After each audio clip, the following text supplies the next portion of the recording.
Thank you, Sean, and good morning, everybody. In the first few slides I'm showing, I'm trying to get an idea, or give you an idea of what contemporaries saw in this area 2 centuries ago.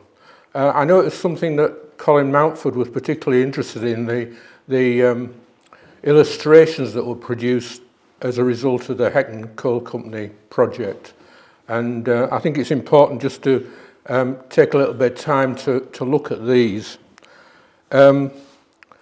Firstly, this lithograph of the new colliery and its steam locomotives, which is more or less familiar to someone born before the 1980s, I guess, must have looked like the beginning of a new age to contemporaries in 1820, since they really lived in a world we've now lost. And as Bill Lancaster shows in his recent book, The Making of the Modern World, the engineering enterprise of northeast England did so much to change this world of 1820. And despite all the missteps of history, and I guess the current energy and environmental crises remind us of these, I'm here to celebrate the achievements of the Hetton Coal Company, which I'd like to remind you of.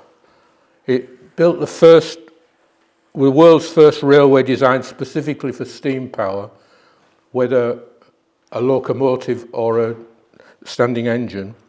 It used groundbreaking technology to successfully sink a pit shaft through the permeable limestone for the first time.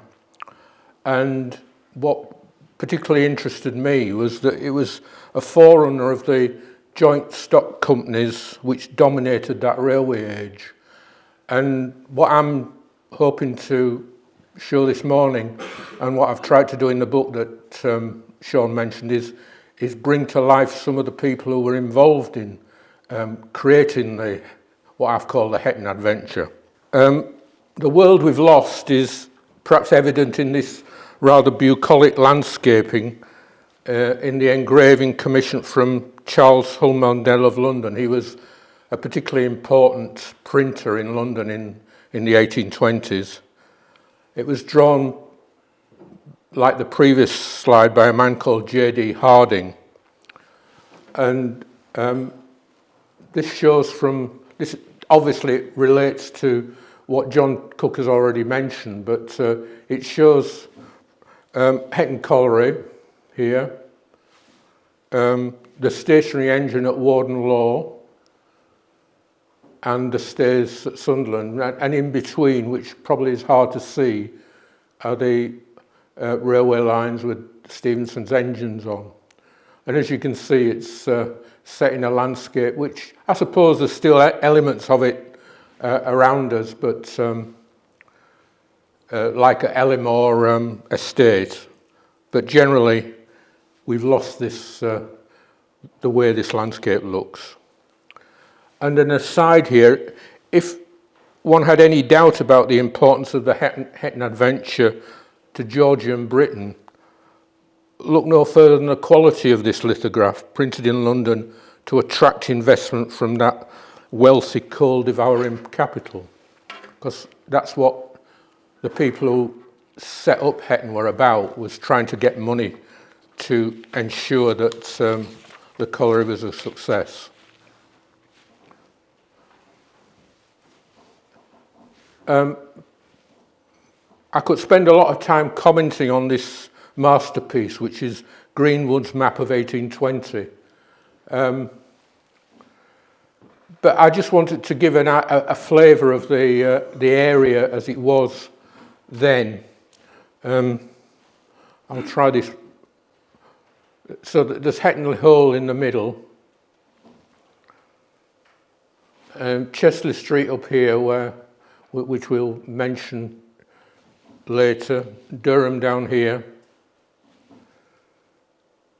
Then we've got a colliery which existed at New Bottle and Philadelphia, which I'll mention later. And we've got on the slopes, below the escarpment, which John mentioned, we've got the Raintons, and we've got evidence of pit houses, etc. there, which you won't be able to read in detail. And then we've got references to Sherborne House, where Arthur Mowbray lived, Ellimore Hall, where George Baker lived, Little Eppleton, where another of the partners, Archibald Cochrane, lived, Lambton Park, and obviously Warden Law, the highest point which the railway went over. And then, interestingly, Dalden, or what became Dordon, which is where Seaham Harbour was built, and that's another story, but nevertheless it's relevant to this Hetton issue. And just to remind you, there was a coal trade through the Weir before Hetton arrived, and it was quite a significant one. This is a half year. A Newcastle chaldron is approximately 2.65 metric tons. And the producers before Hetton came into the market, and this list is from a cartel of coal owners, which was known as the Vend. This is the Weir Vend. There was a Tyne Vend as well. And as you can see from the figures, it was dominated by Lambton and Vane Tempest collieries, and Arthur Mowbray, who John mentioned, and I'll come on to, was the superintendent of the Vane Tempest collieries in 1818. Neesham owned New Bottle Colliery, and that had unsuccessfully tried steam power on its wagonway to the Weir in 1815, more later. The Liddles were more important on Tyneside, and indeed sponsored George Stephenson and Nicholas Wood at Killingworth Colliery. William Russell was another important figure, was the owner of the iconic Wallsend Colliery, the biggest colliery in the area. That was on the Tyne, but John Buddle was the manager there, and we'll come on to him. Russell had started in the Weir coal trade 40 years before and become the richest commoner in England and purchased Brandsmouth Castle. So quite a vibrant coal trade already.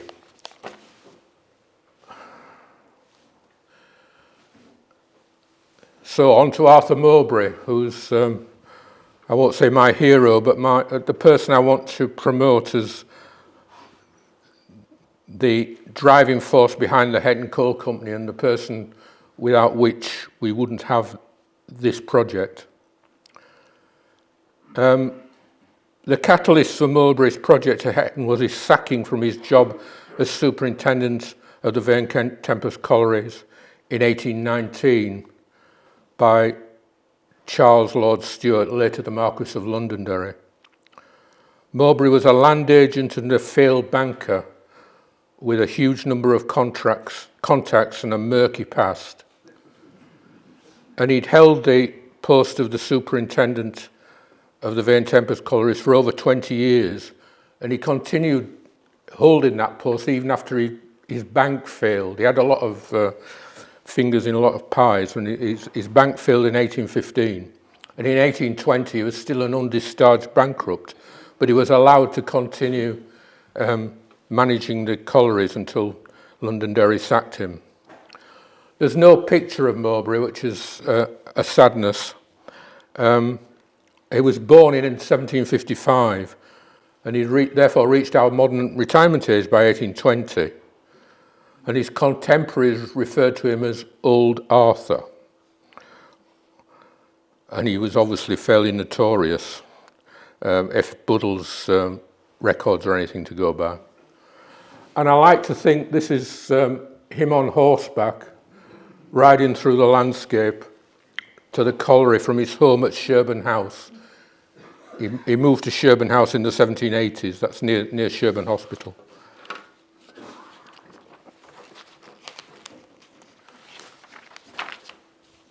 So another of the characters who were important in the Hetton story is Charles Lord Stewart, the third Marquess of Londonderry. He became that in 1822.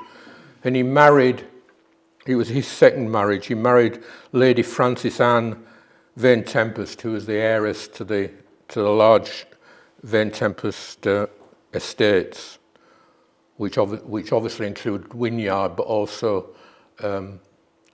two important colliery complexes at Rainton and Penshire. Stewart was Wellington's quartermaster general in the peninsula, and I guess this imperious pose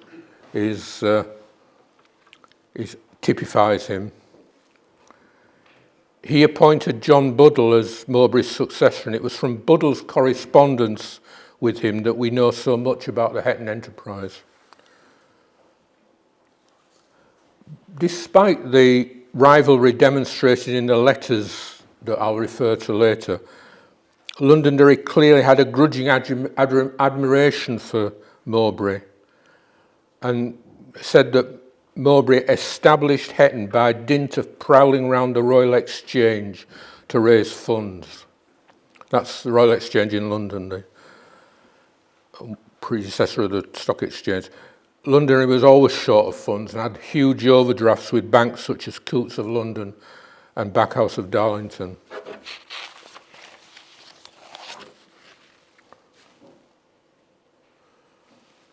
So this is John Buddle,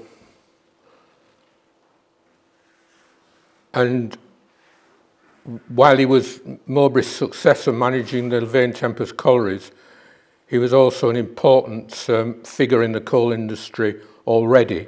He was a manager of Wallsend Colliery from 1806 and secretary to the Tyne coal trade from that date as well. Ironically, Buddle's father, who was also a viewer and a schoolmaster, and I think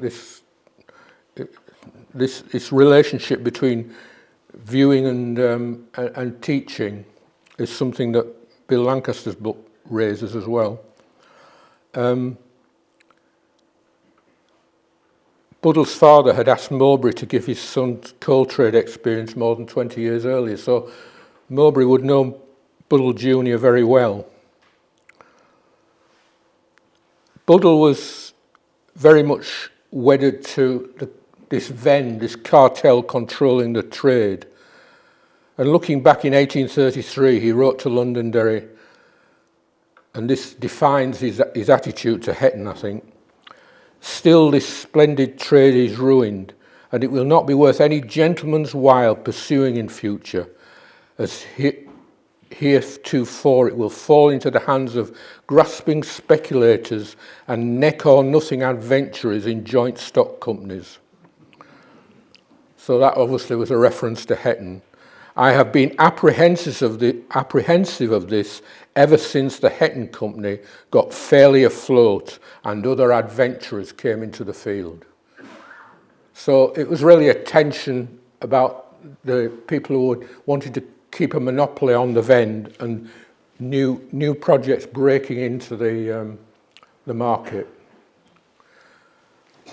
This is Buddle's eye plan of the Weir coalfield in February 1820 when he took over the Vane Tempest collieries. It's another demonstration of the geography of the area and the significance of getting coal by wagonway to the River Weir for shipment to London. There's Rainton, Hetton's down here, down at the bottom. But as you can see, there are wagonways running north to the Weir, going up there. And also significantly is this New Bottle Railway, which goes across country to staithes on the way further downstream.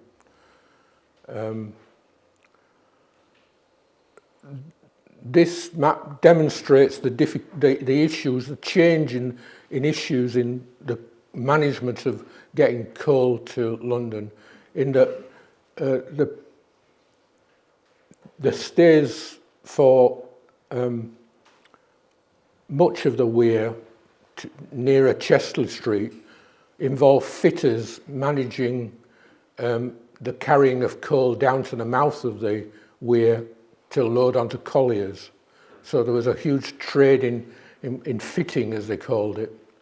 But the ideas for the Neesham's Railway, excuse me, the railway from New Bottle, were that you'd bring it further downstream and load it directly onto colliers, and that's what what John showed in terms of the Hetton staithes. So that's what Hetton were doing. However, because of the location of these wagonways, these existing wagonways, and the fact that a Hetton project couldn't negotiate a way leave on these wagonways, a new line needed to be built, and that's why it needed to go over Warden Law, which is over here. And Mowbray had to therefore turn to George Stephenson to look at a plan for a groundbreaking idea for a new railway. An aside about Neesham's New Bottle Railway, that had tried steam power in 1815 and the steam engine blew up, so it hadn't been a success. That's another story, obviously. Buddle was keen on Londonderry acquiring both New Bottle Colliery and Hetton, because there was obviously Mowbray was still negotiating, which I'll come on to, negotiating the rights to mine at Hetton.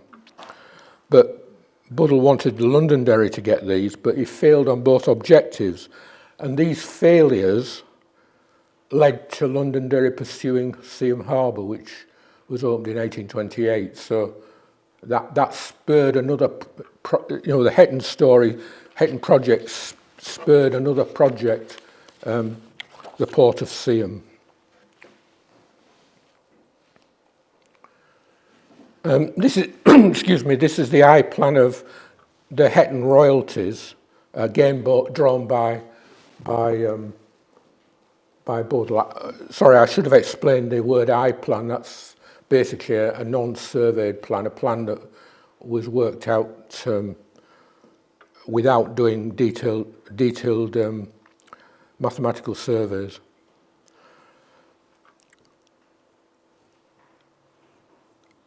We've already heard from John Cook that Hetton's on the lower slopes of the magnesium limestone escarpment, and that the collieries at Rainton were not covered by limestone, but they are close to very close to Hetton.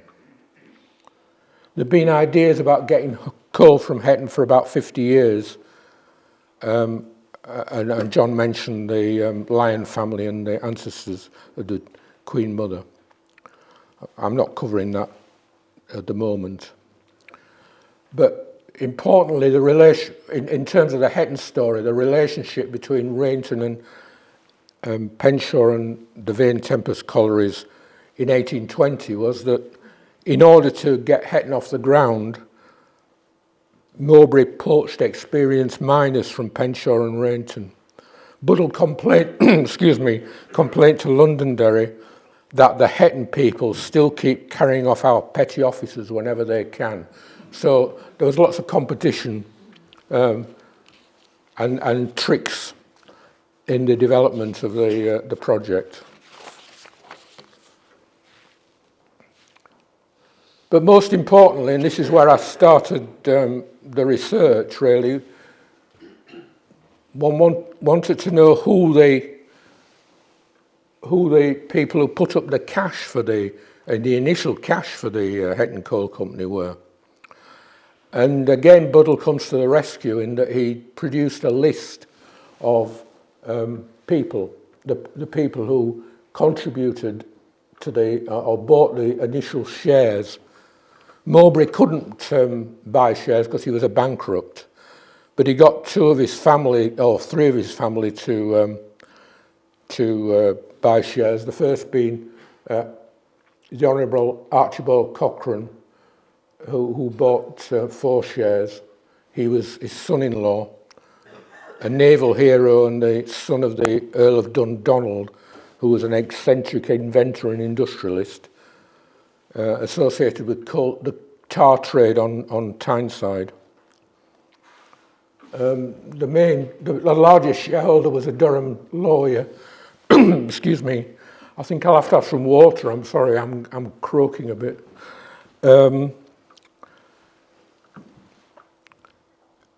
So the most significant shareholder was an attorney in Durham, Richard Scruton. And then Archibald Cochrane,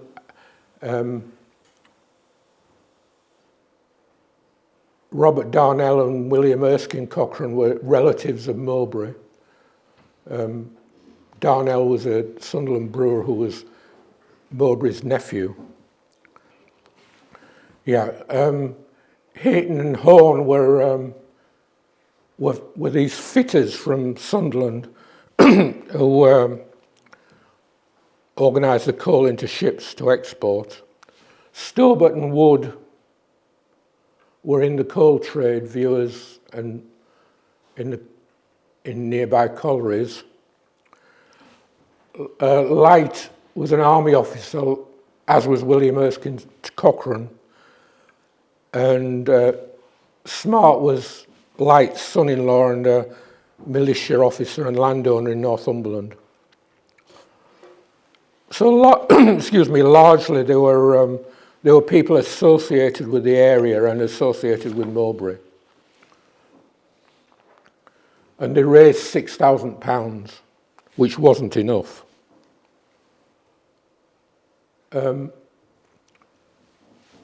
You've already heard extracts from the first newspaper article on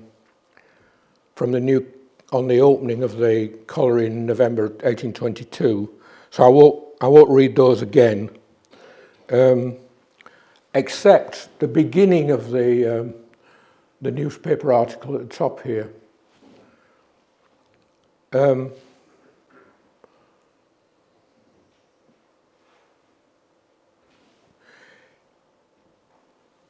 Sorry, it's not so much at the beginning, but there is a quote.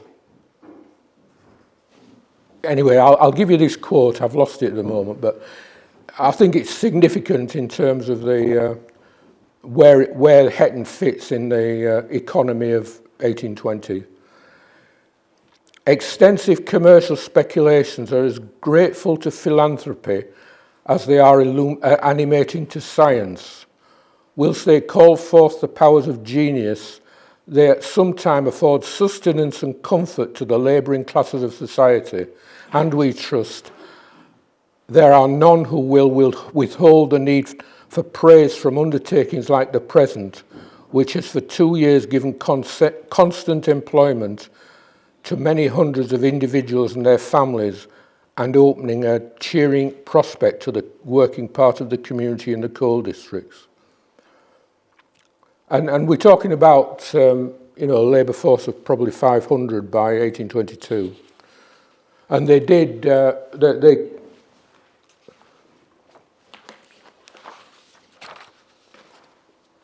it was a significant development. And you've heard about Robson's lithograph, and the significance of that.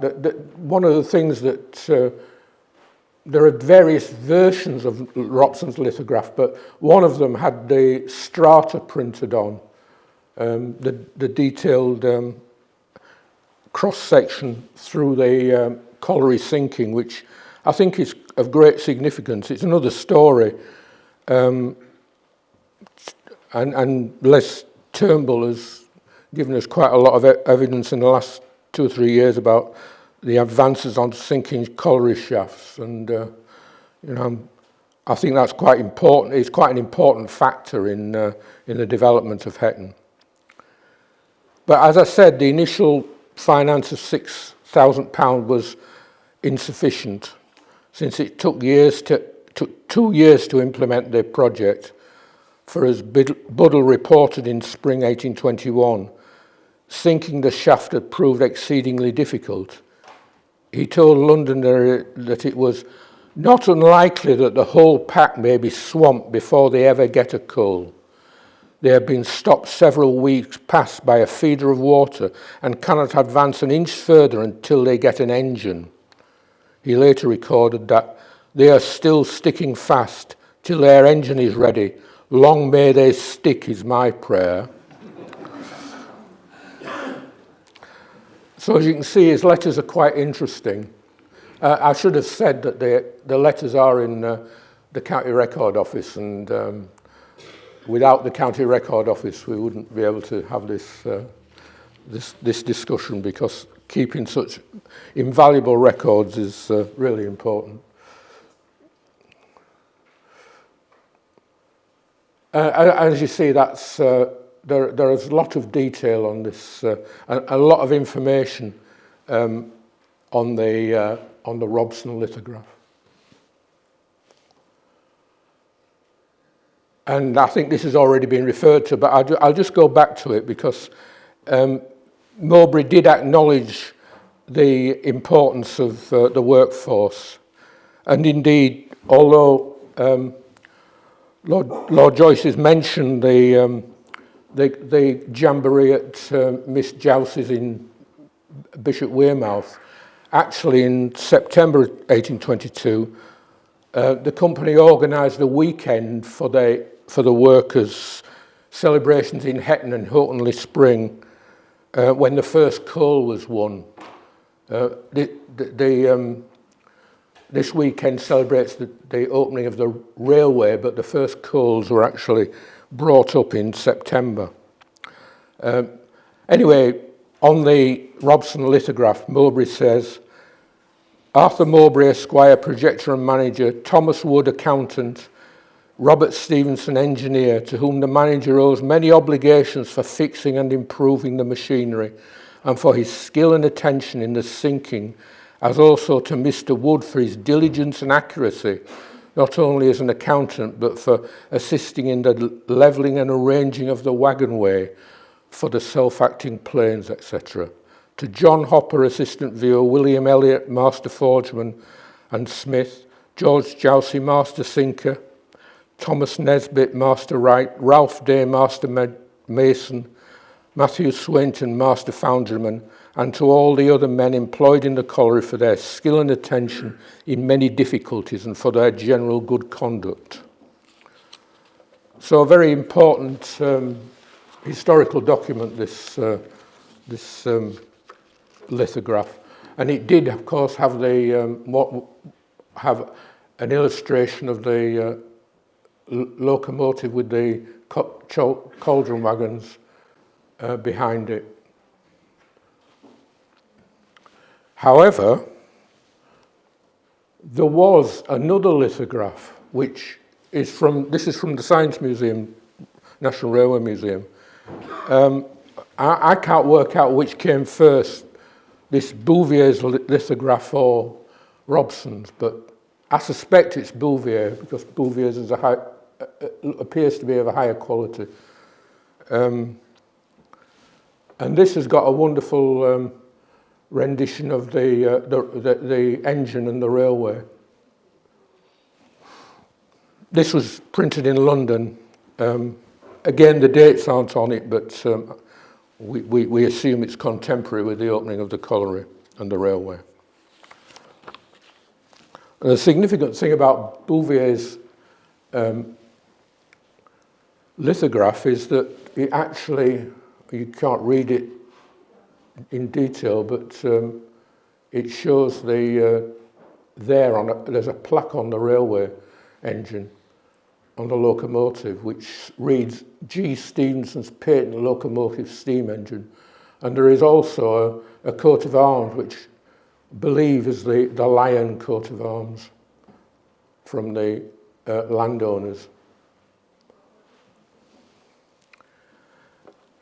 Just a comment on George Stephenson's involvement in Hetton. I think it's fair to say that we know relatively little about his role at Hetton. We know he gave advice to the Vane Tempest estate in 1818 on using steam locomotives on the Rainton Colliery wagonway, and these estimates were used in 1819 for the planning of the Hetton Railway. Obviously, Mowbray was involved in both of these and knew and was involved with Stephenson in that, at those dates. However, well before November 1822, as John's mentioned, Stephenson was much more occupied with the Stockton and Darlington project, and his brother Robert Stephenson was employed as the engineer at Hetton. So we're not entirely sure how much George Stephenson did in terms of the implementation. I'm fairly certain that it was his plan, but how much it was in the implementation, not entirely clear. But there is some important evidence given in the parliamentary inquiry into the proposed Liverpool and Manchester Railway in 1825. And that suggests that George Stephenson and Arthur Mowbray had at the very least a difference of opinion about the implementation of the Hetton Railway. John's referred to the rails, which I'm not good on the technical side of this, but I think there's a difference between cast iron and wrought iron rails, and I think it went against Stephenson's advice, and therefore there were problems. Anyway, in the evidence of Thomas Wood, who was the company's accountant and not an engineer, this inquiry established that Stephenson was dismissed from Hetton with fees of 150 guineas outstanding. So there must have been some bad blood between them.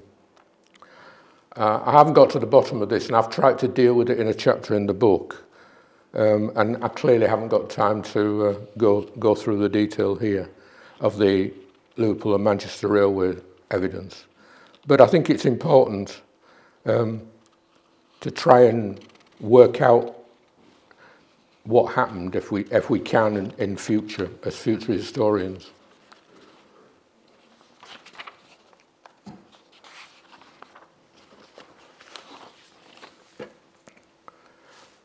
Anyway, whatever the situation, Hetton was a success.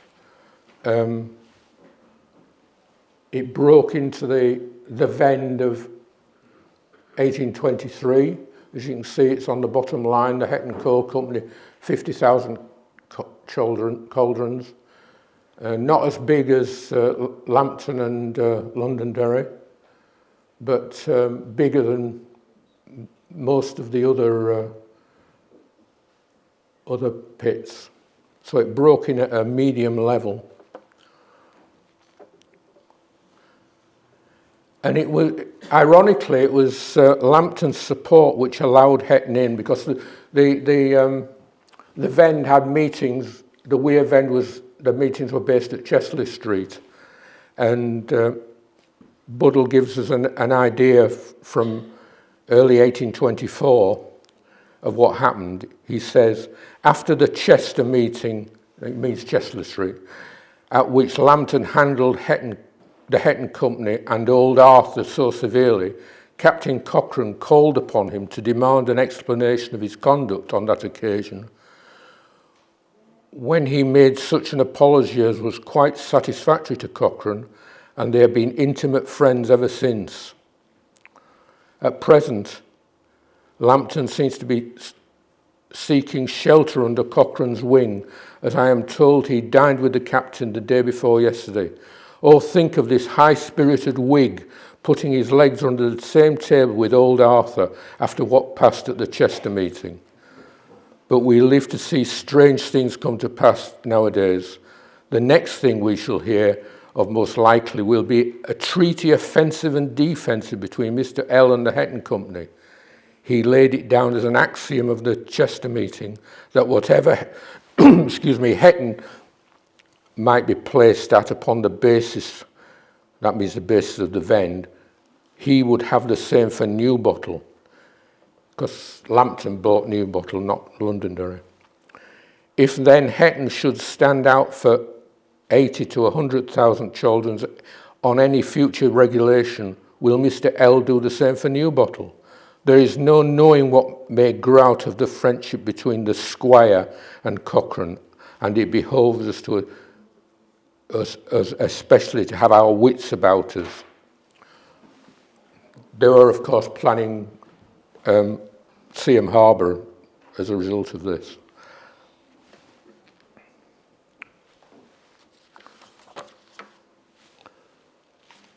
I don't want to say a lot about John George Lambton. Clearly, in 1824, he wasn't. He hadn't been ennobled. He was still Mr. Lambton. This is a portrait from 1830, I think, when he'd been made Lord Durham. He was obviously a significant player in the weir coal trade, as well as being famous as the author of the 1832 Reform Bill. There's an awful lot of research that could be done here if we had access to the business papers of the Lambton estate. Lambton's political papers have just been bought, or last year were bought by Durham University Library, but the business papers haven't been released. So it's still a bit of an unknown story.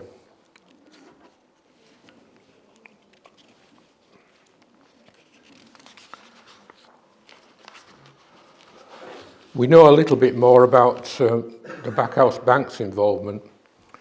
It's pretty certain that the Hetton Company ran out of money in 1822 and only managed to continue with a loan from Backhouse's Bank. Backhouse's Bank were based in Darlington but had a branch in Sunderland. And this is Edward Backhouse of the Sunderland branch. They were a Quaker bank. This is what Buddle said of Edward Backhouse in 1823. I roped him up a little about his liberality to the Hetton Company. He denies that they have had such accommodation as is reported. It is, he says, far, very far short of the accommodation granted the Marquess of Londonderry. I have, however, made out pretty distinctly, I think, that he has all their leases in pledge, and that in the want of their failure he has the power of selling the collieries stump and trump. I have written about Backhouse's Bank, but it's probably out of print now. It was published 25 years ago. London, as I said, Londonderry was always in hock to the banks. He was borrowing from the Backhouses and other land banks for his new houses at Wynyard and Holderness House in London and for Seaham Harbour. They didn't have a good way to save for bankers, didn't Londonderry and Buddle? Anyway, by 1824, Hetton was well underway and the partnership started changing. Just to go through this quickly, Thomas Home, the fitter, died and left it to his sons. Hetton became bankrupt and fled to Paris. Stobart dropped out, and as you can see, Mowbray became a partner because he discharged his bankruptcy in 1822. I won't go into the details of who these other partners were, although Shotton had East India money and Tarleton had West India money. Most importantly, George Baker became a partner in 1824, and these are two of his relatives. I'll come on to Baker. And in 1826, Gully, in particular, became a partner. I'll come on to him. Scruton went mad and died. Light sold up and went to Canada. And there's another story there if anybody wants to write it up. But in 1829, and most significantly, Archibald Cochrane died, who, as you've seen from the quotes created the rapprochement with Lambton and set the colliery on its way. And Watson Darnell both died. Consequently, their widows became shareholders. Hannah Jane Cochrane, that's Mowbray's daughter, and Jane Darnell, that's Mowbray's niece. And then we get various lawyers and businessmen, John Buddle, a lawyer, Edward Richardson, a banker, Ralph Park Phillipson, a lawyer, Armourer Wood, a lawyer, and then Nicholas Wood. So there's quite a change over 15 years. Excuse me. But this new capitalisation from private investors is what set Hetton on the way and what allowed the development of the business. This is George Baker of Hetton le Hole, a colourful character, then in his 70th year, but he'd only just won his last race in 1821. And this is a description from the 1790s. He was on the turf, a cockfighter, a steady fox hunter. He drank hard and swore hard, being foul-mouthed when angry, and very slang and low-lived in his pursuits and language. This is the man who owned Hetton le Hole just up the road.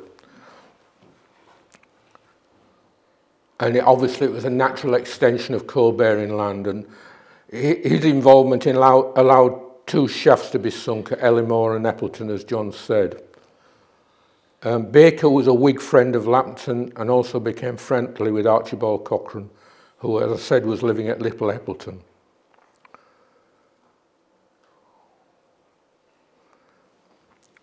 He probably took Scruton's shares, and his relatives bought shares as well.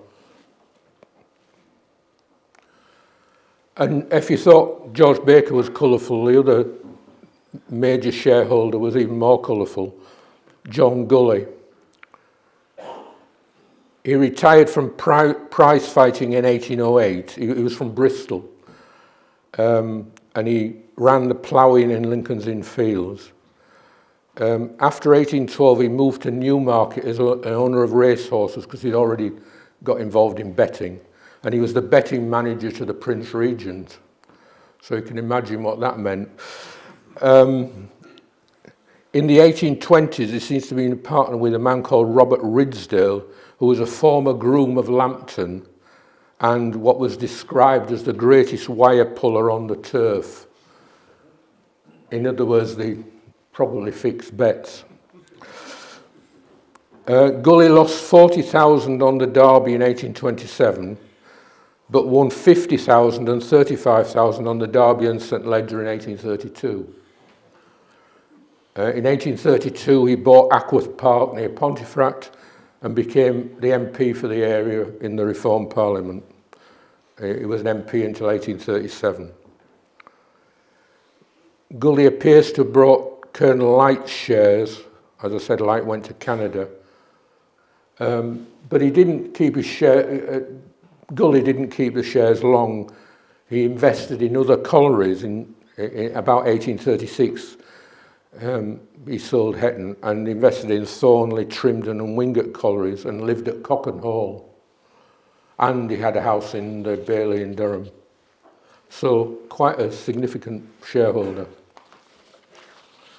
We don't know what influence he had on the running of the company, but he was clearly important in terms of giving impetus to the finances. The expanding colliery enterprises needed better management by the end of the 1820s. There's some limited evidence that Mowbray and Thomas Wood made technical mistakes. As I mentioned, the evidence to the Liverpool to Manchester parliamentary inquiry suggested that there were technical mistakes on the railway. I think these were technical mistakes underground.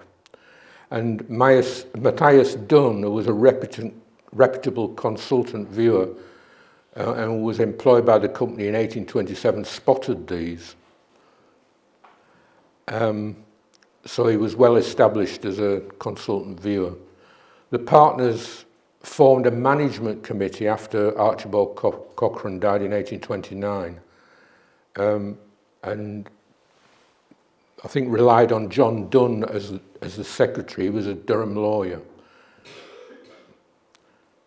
Sorry, there are two Dunns here. John Dunn, the Durham lawyer, and Matthias Dunn, the viewer. In 1830, Matthias Dunn was brought in to manage the collieries. However, he came in the middle of a serious labour dispute. The strikes of the Pitmen's Union in 1831 and 1832 were led by a Hetton miner, Thomas Hepburn, as you probably know. And this is a print from the British Library of a meeting of the coal owners, this group here, and the Pitmen's Union. This suggests that this is Hepburn. As you can see, the militia in the background. I won't get into the story of the strikes, because that's another story which I'm not qualified to tell. But Matthias Dunn seems to have got into a conflict with Mowbray and Thomas Wood over their attitude to the pitmen, and therefore moved on in 1832. He left for another colliery. He was one of the first inspectors of mines and the author of A View from the Coal Trade in 1844.